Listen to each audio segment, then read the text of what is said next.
Hello everyone and welcome back. I am the Pumpkin King, and in today's episode we're going to be continuing our playthrough of Pokemon Blue, the Rocket Program. In our last episode, we jumped very much into our Glitch City in more ways than one. We actually traveled to the Glitch City.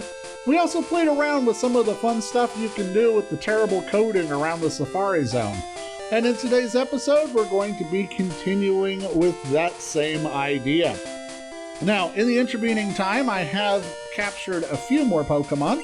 If we look at our Pokedex here, we now see that I have seen 143, I own 136, and by the end of the episode today, I expect that that number will be significantly less. We only have a few Pokemon left, including Squirtle, Wartortle, Blastoise, Clefable, Oddish, Gloom, Vileplume, Arcanine, and Flareon, Jolteon, Vaporeon, Porygon, Kabutops, and Dragonair and Dragonite. Those are Pokemon that we will very probably be able to capture in today's episode. So without any further ado, let's jump into the world of Pokemon. Now the first thing we're going to do is we're going to head on over to our nearest Poke Center, because one of the things that I want to grab are going to be a couple of very specific Pokemon. And we're going to be getting out 3 Eevees, and we also are going to want to get out a Growlithe and an Onix. And I'll show you why in just a moment. The reason for that is because you can actually evolve Pokemon without using evolutionary stones, and I want to demonstrate that real quick. Before we do, I'm just going to quickly get Diva out, because there's another one that I want to demonstrate real quick. We have an Eevee. It's level 8.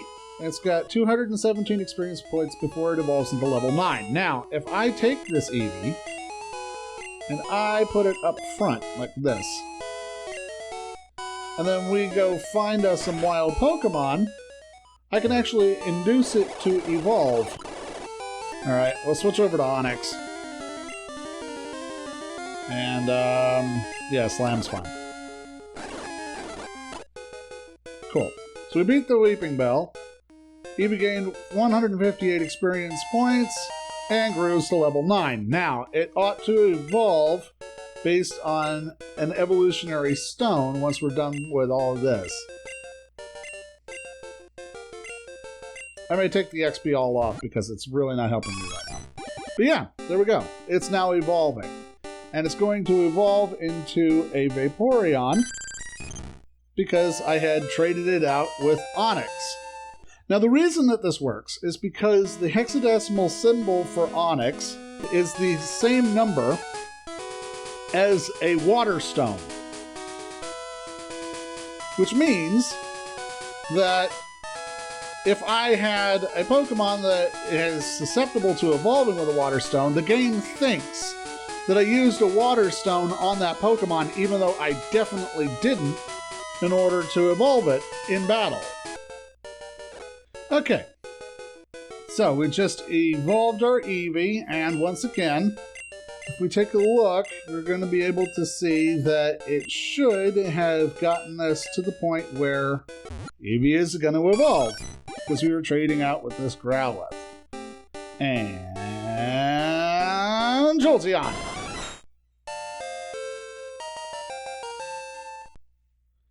There we go. Now, this sort of trade-out glitch works for all the evolutionary stones in Gen 1.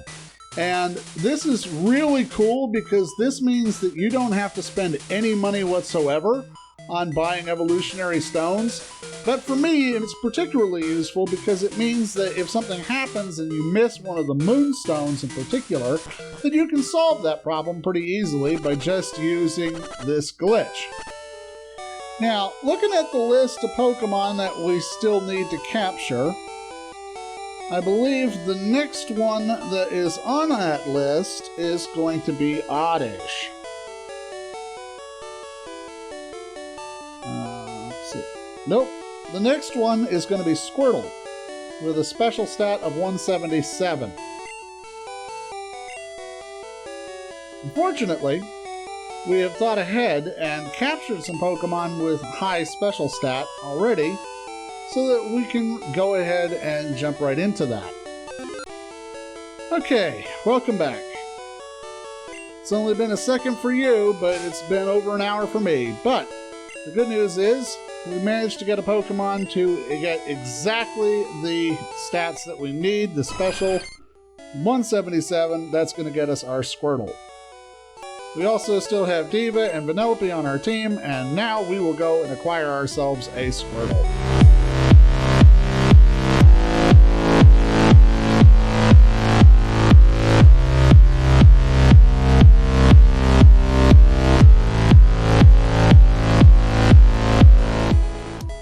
Make sure I got some balls. Yeah, I got Pokeballs, I got Master Balls, we're all good. I'm just tripping balls up here. Alright. And, there we go. Squirtle! And by capturing this, we now have all 3 starters. Now, one thing that's important to know is that this is not the only way that you can get all 3 starters. You can actually do it legitimately at the beginning of the game. Hey, alright. Finally. Like 30 Pokeballs later, we finally caught it. Alright, Squirtle was caught. New Pokedex entry will be added for Squirtle. Squirtle, the tiny turtle Pokemon. After birth, its back swells and hardens into a shell, powerfully sprays foam from its mouth. You want to give a nickname to Squirtle? Yes. We're going to call this Squirtle Tank. And why are we doing that? Well, because that was the name of my very first Pokemon, the very first Pokemon I ever received, a Squirtle, all the way back in 1996. And that is largely because when I first got the game, I thought that I was supposed to choose Squirtle because it was Pokemon Blue and Blastoise was on the box. I was quite young, do not judge me. But anyway, we got ourselves our Squirtle. We take a look. He's asleep right now, but that's fine.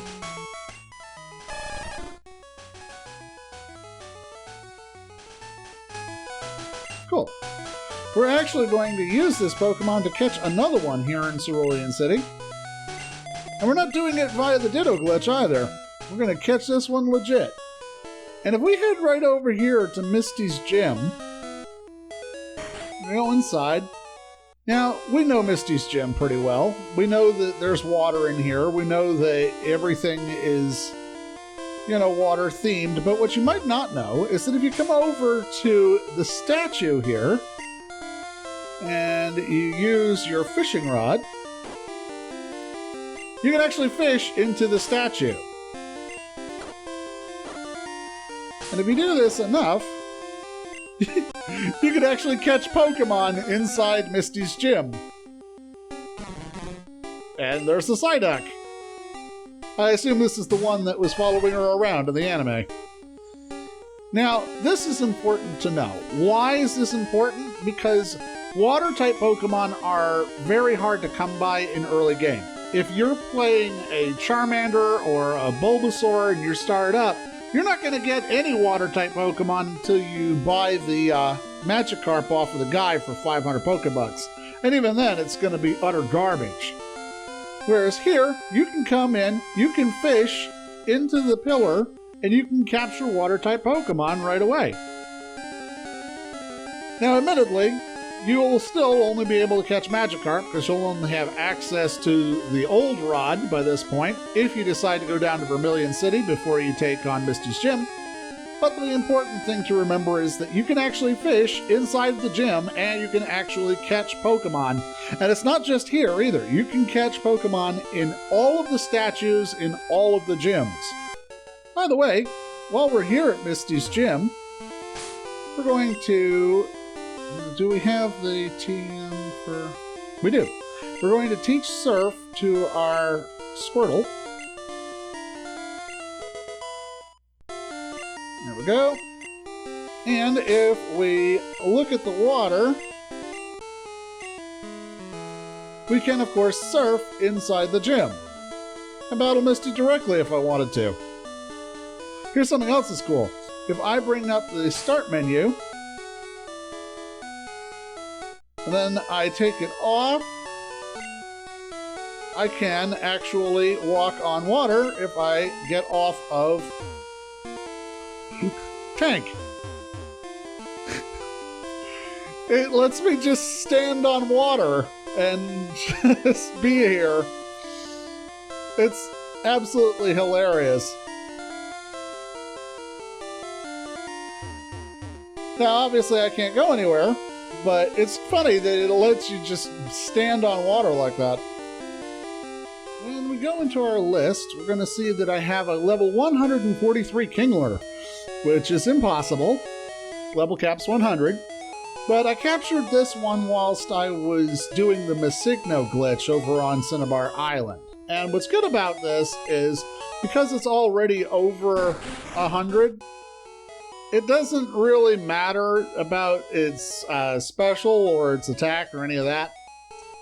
So we managed to get this one exactly to 182, which is exactly where we need it. And the good thing about this is that if I keep feeding it rare candies, it raises it special by 1 every time.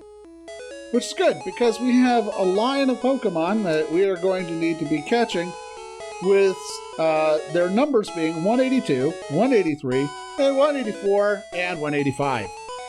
So let's go ahead and catch the first one here on our list, with a special number of 182.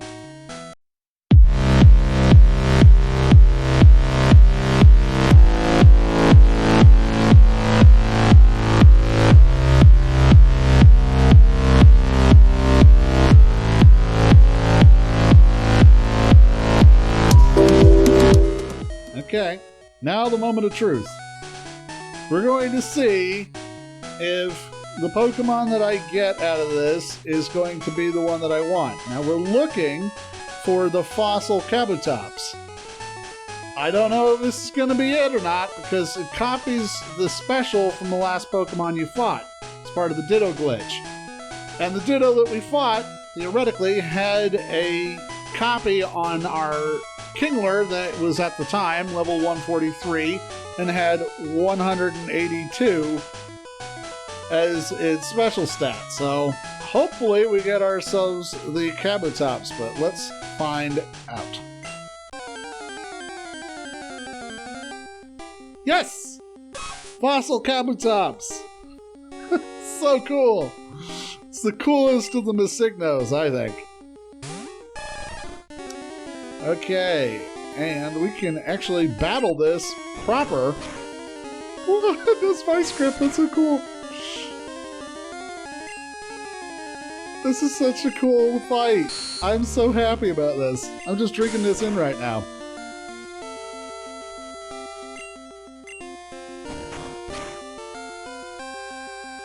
It literally knows 2 attacks. It knows Leer and Vice Grip, and that's all it's got. And it's kind of awesome, I gotta be honest.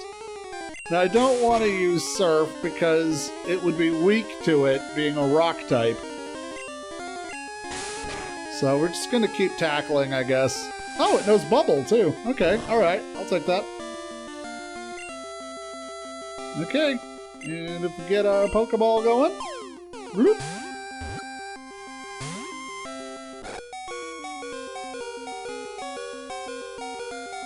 Okay, I'm gonna switch over to Diva.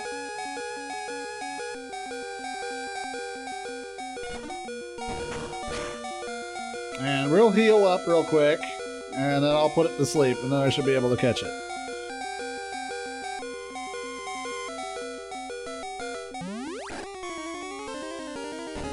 Yeah, it can't hurt me in any meaningful way now. Okay.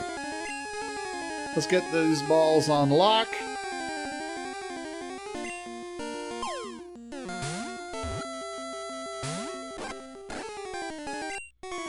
Keep going.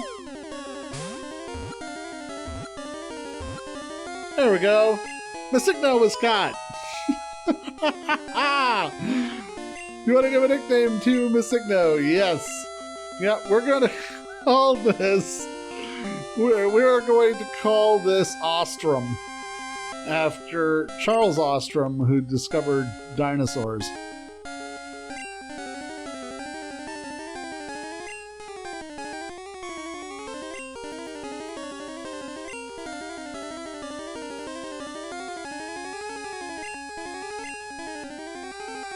There we go.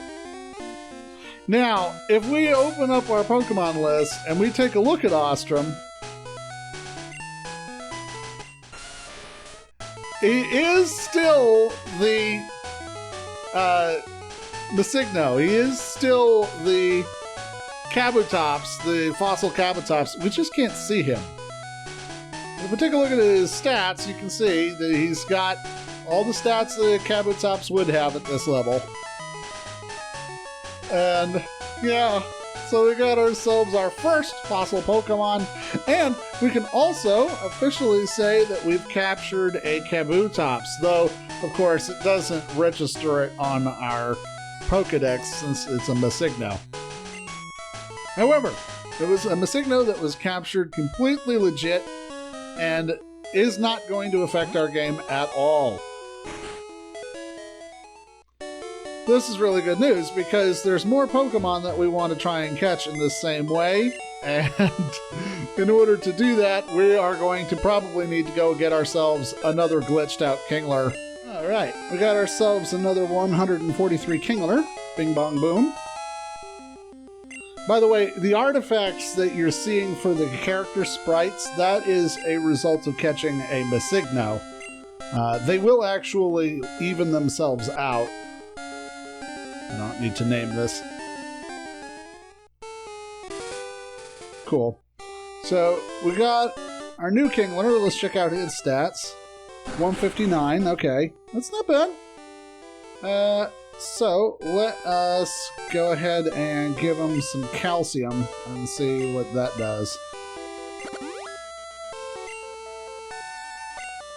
Because the thing is, because it's a glitch Pokemon, yeah, you see that. It does weird things to that calcium. The calcium does weird things.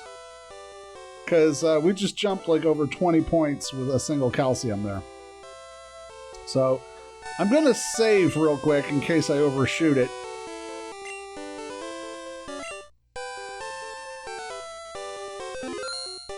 Alright. Let's see if we can get it. We need 183 for Fossil Aerodactyl.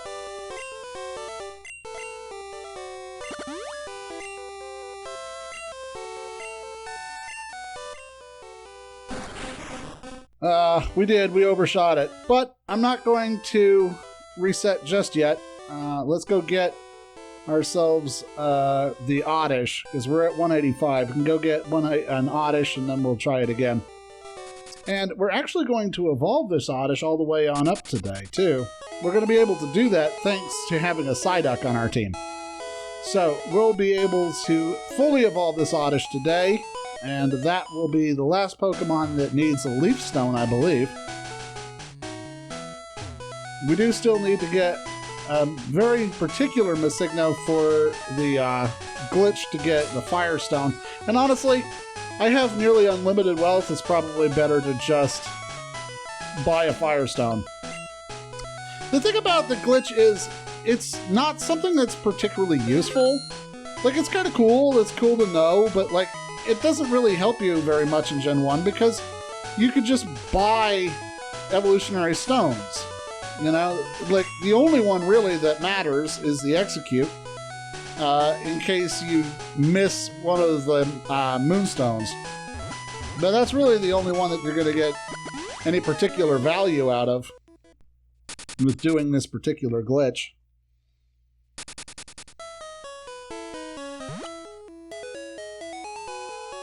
What's interesting to me is that this glitch, the evolutionary stone substitution glitch, is such a bizarre thing to have happen, and that's something I could absolutely see happening to someone in an actual playthrough.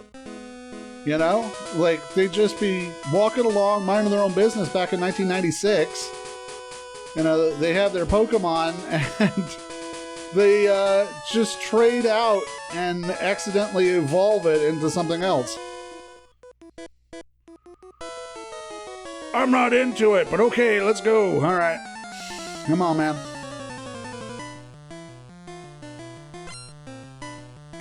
Furkeeper wants to fight, sends out a Spearow. And, yeah, I see already our sprite's back to normal again. So, we're going to go ahead and switch over to Vanellope. That'll be fine.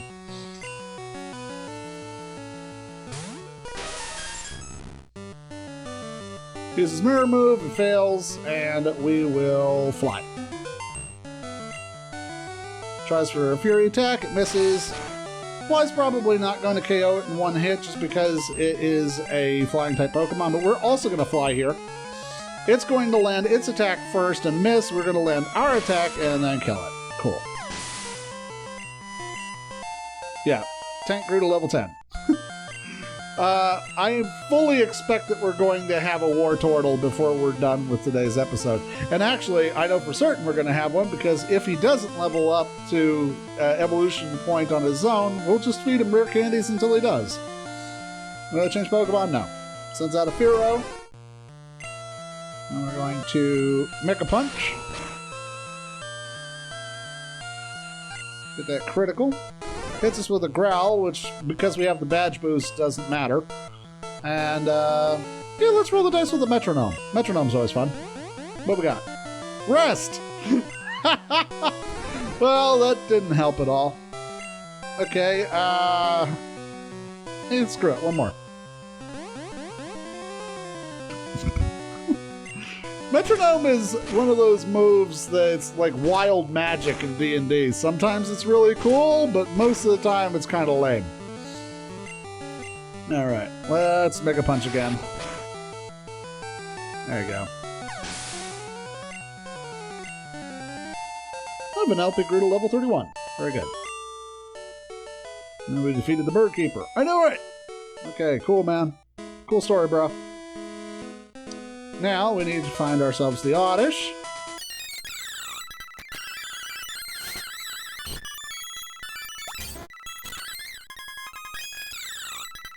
There we go. Got our Ditto. We're going to switch over to the Kingler.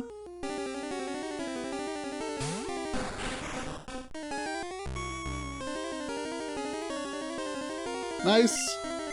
And I reckon a Crab Hammer ought to do him in.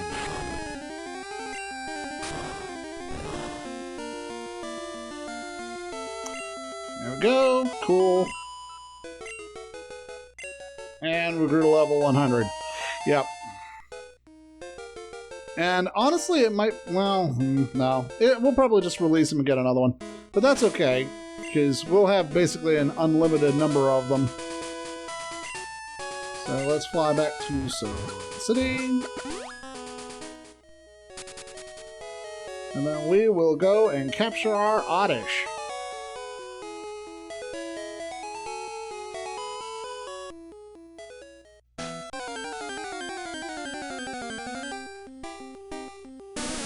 Oddish!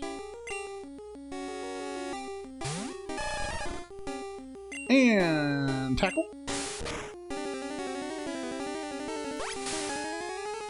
I'm pretty sure Absorb is the only move it knows, which is a problem because it's super effective and it heals.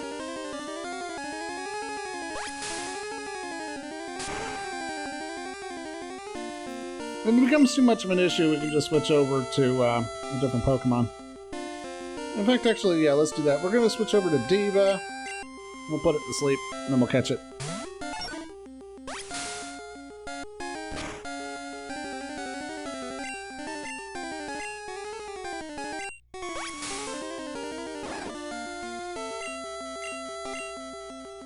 Oh, come on. I wish Sleep was... I really wish Sing was more accurate, man. Like, I don't think it even has the accuracy of, like, Hypnosis, which is a real problem.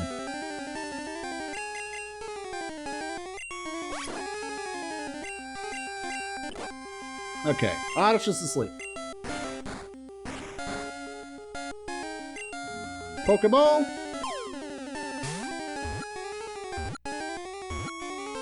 Nice. And we caught our Oddish. New Pokedex entry will be added for Oddish. Oddish, the weed Pokemon. During the day, it keeps its face buried in the ground. At night, it wanders around, sowing its seeds. Okay. Want to give a nickname to Oddish? No. Alright. Now, let's get on out of here. We're going to fight a Celadon, and then I'm going to grab a couple of Firestones. Well, yeah, I'll grab a couple of Firestones, that's fine. I have unlimited wealth. Oh, which reminds me, before we do that, there's something important that we need to do. You see, off camera, I have been very much grinding coins, and I finally have enough to be able to get the Porygon, so let's do that. Cross that off the list of Pokemon that we still need to catch. Cool. Good. And Porygon. Where are you? There you are. Cool. So we got ourselves our Porygon. Give a nickname to Porygon? No. It's just going directly in the box, and I'm never going to use it for anything. Because Porygon is one of those Pokemon that I don't care about. But since we captured it, let's take a look at the Pokedex entry. Porygon, the virtual Pokemon. A Pokemon that consists entirely of programming code, capable of moving freely in cyberspace. Now, real talk, I don't think I have ever used Porygon for anything in any game. And I know that competitively, like, Porygon Z and Porygon 2 are really good Pokemon, but, like, I've never used them for anything. But Porygon is, real talk, one of the Pokemon that I would actually keep on my list in terms of real-world Pokemon. Like, if there was a real-world Pokemon that I wanted, like a real-world Pokemon team, Porygon would definitely be on that list, because it could just hack into any computer system. Like, immediately, all your credit card debt just disappears. Student loans, just Thanos snapped out of existence, you know? But the number one Pokemon I would have on my team for realsies, if it was if Pokemon was real and in the real world, number one Pokemon I would have on my team for sure would definitely be Alakazam.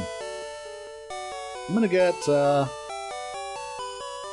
let's get 3 just to be on the safe side. I'm pretty sure I already have Ninetales, but I just want to make sure. Okay. So, did we get those? No? No? Okay. Firestone, yes. Okay, cool. Alright, let's get on out of here.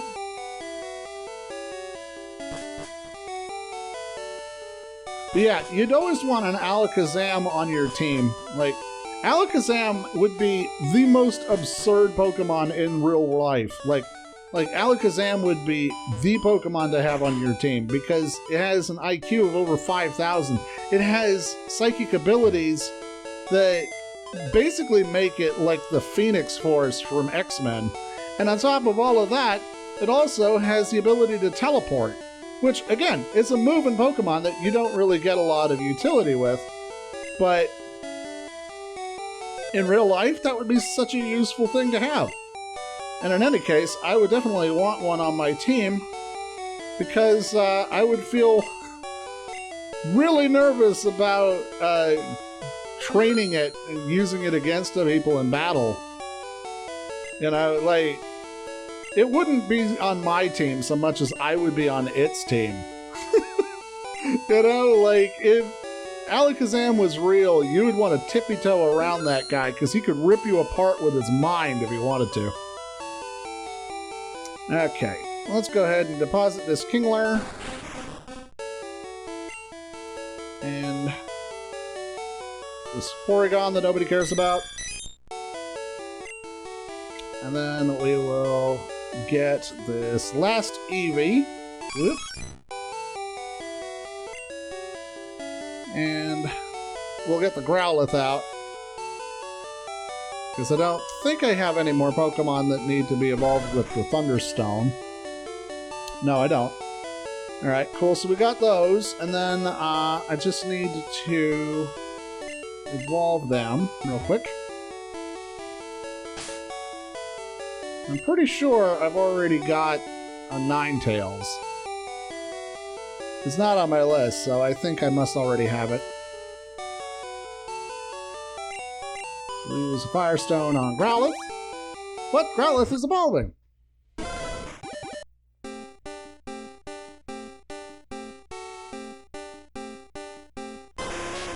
Growlithe! Growlithe evolved into Arcanine. Cool. And we'll check the Pokedex entry for both of these in just a moment. What? Eevee is evolving!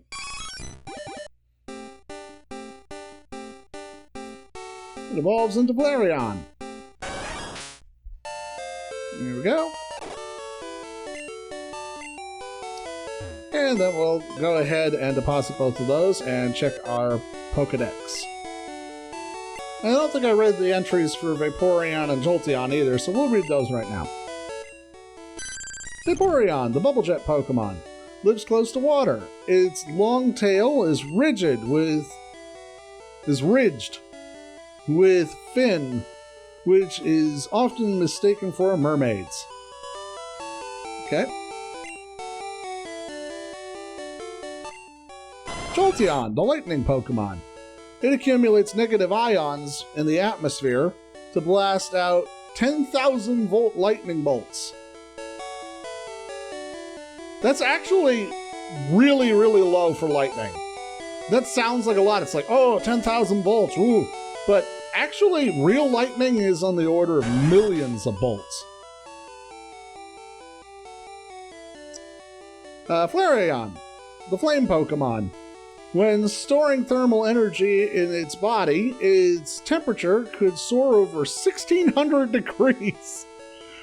Just want to point out, this is exactly what I'm talking about with real-world Pokemon, okay? Like, if this Flareon was real and you were standing behind it giving it orders in battle, it would melt your face off and set you on fire in about a second just being next to it.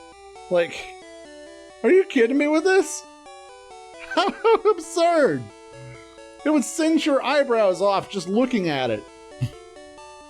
And actually, as crazy as this isn't even close to Magcargo. Magcargo actually has so much temperature that it is hotter than the surface of the sun. Like, Pokemon are crazy with their entries, man. They really are. Arcanine, the legendary Pokemon. A Pokemon that has been admired since the past for its beauty. It runs agilely as if it has wings. So, here's the thing about Arcanine. Arcanine was actually originally intended to be a legendary Pokemon. Like, it was meant to be a legendary in the same way as Zapdos, Moltres, and Articuno were a legendary. And I actually remember reading somewhere that the original intention was they were going to have Arcanine be the fourth of the legendary dogs in Gen 2. Like, basically the one that could control Raikou, Suicune, and Entei. But they made it into just a regular Pokemon instead, which is fine. I love Arcanine. It's a big old happy boy. Could you imagine having a dog like an Arcanine? I mean, look at this. Look, how big is it? Arcanine is 6'3". This dog is as big as I am. That's crazy. It weighs about the same as me too. Holy crap. Okay, cool.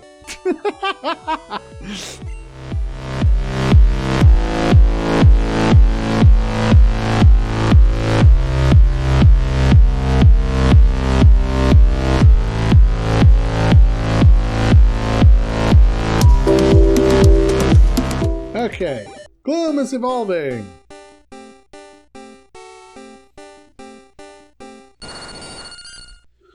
Gloom evolved into Vileplume. Alright, right, and that, I think, is where we are going to wrap up for today, everybody. If you enjoyed today's episode, go ahead and hit that like button, and if you'd like some more of this kind of content every week, hit subscribe, because we've got more stuff coming down the pipeline for you. But for right now, I am the Pumpkin King, and I will see you guys next time.